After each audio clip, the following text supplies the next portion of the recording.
His name is Pat, and he buys crap every Saturday and Sunday. You'll know where he's at. Take a guess, it's Flea Market Madness. Oh yes, it's Flea Market Madness. And me, Frank. There, that's gonna be my new intro. Just steal shit from other channels. Fuck it all. Anyway, we got a new character. Not one, but two characters. In the behind-the-scenes commentary for Fat Albert the movie, Bill Cosby says to Kenan Thompson, "Son, you're gonna need two dicks by the time they're done shooting this picture." And on a similar message, you're gonna need two characters if you want to get through Bucky O'Hare for the NES. It's hard to position yourself on the ice, but that kinda goes without saying. That's standard stuff for a platformer of this era. You know what to expect. You know what time it is. You just gotta be slow and careful. Like Larry the Cable Guy going through the cereal aisle at Safeway. I think my jokes are a bit lacking in punch lately. That one didn't even make sense. So, the new character is useful in this stage because he can break the ice blocks. There's a secret ice block where if you break it, Brendan Fraser's inside, and then it becomes Encino Man, the movie. Get it, Encino Man, because of the caveman and the ice. Yay, movie references. I've never even seen Encino Man, to be honest. I just know a regular show had that parody of it that one time. They had to teach the caveman how to be civilized, you see. This segment sucks a big fat willy. I can never get it. You see that I tried to go back and position myself, but the jump wasn't high enough. As AVGN would say, "Oh no!" What else? Oh yeah, and you can't do that either. Jesus, tap dancing Christ. You think anybody who worked on this game's even still alive anymore? Do you think they were all wiped out in the tragic Bucky O'Hare fire of 1993? I don't know what that was. That was supposed to be like, I guess, a half-hearted reference to the great Universal fire of 2008, where all those records were lost. All of those old movie and TV and music and comedy records were tragically lost for good. No more recordings of Bob Hope. Yeah, for real though, Bob Hope was one of the artists who had his works lost in the great Universal fire of '08. You ever see that Family Guy skit where Bob Hope came back to life briefly and then died again in a tragic motorcycle crash? And I'm gonna jump my motorcycle over these cans, Seth MacFarlane just loves his references to things from 30, 40, and 50 years ago.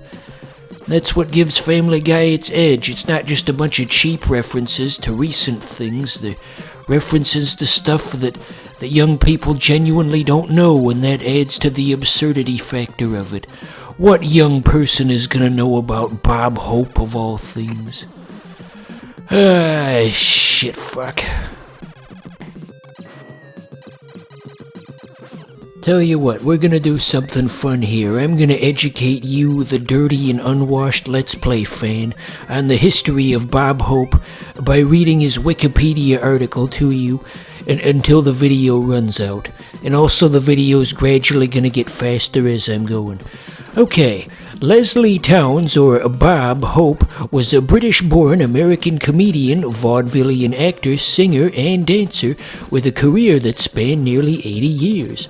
Hope appeared in more than 70 short and feature films, 54 of which the article's written weirdly.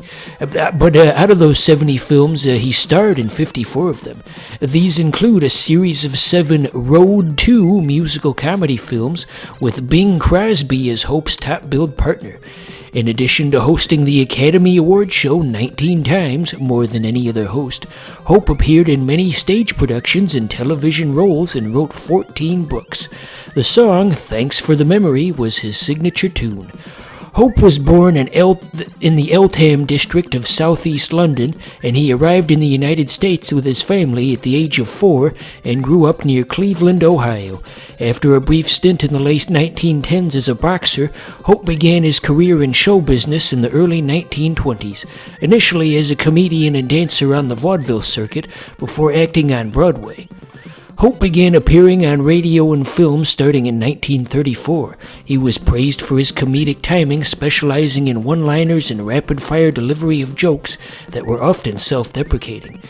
He helped establish modern American stand-up comedy, and between 1941 and 1991 he made 57 tours for the United Service Organizations, or USO, entertaining active-duty U.S. military personnel around the world. In 1997, the United States Congress passed a bill that made Hope an honorary veteran of the U.S. Armed Forces. Hope appeared in numerous television specials for NBC during his career and was one of the first users of cue cards. Hope retired from public life in 1998 and died on July 27, 2003 at the age of 100. Okay, Leslie Towns Hope was born May 29, 1903 in Eltham County, London, now part of the Royal Borough of Greenwich, in a terraced house on Creighton Road in Well Hall, where there is now a blue plaque in his memory. He was the 5th of 7 sons of an English father, William Henry Hope, a stonemason from Weston-super-Mare, Somerset, and a Welsh mother, Avis, a light opera singer from Berry Vale of Glamorgan, who later worked as a cleaner. William and Avis married in April 1891 and lived at 12 Greenwood Street in Bury before moving to White.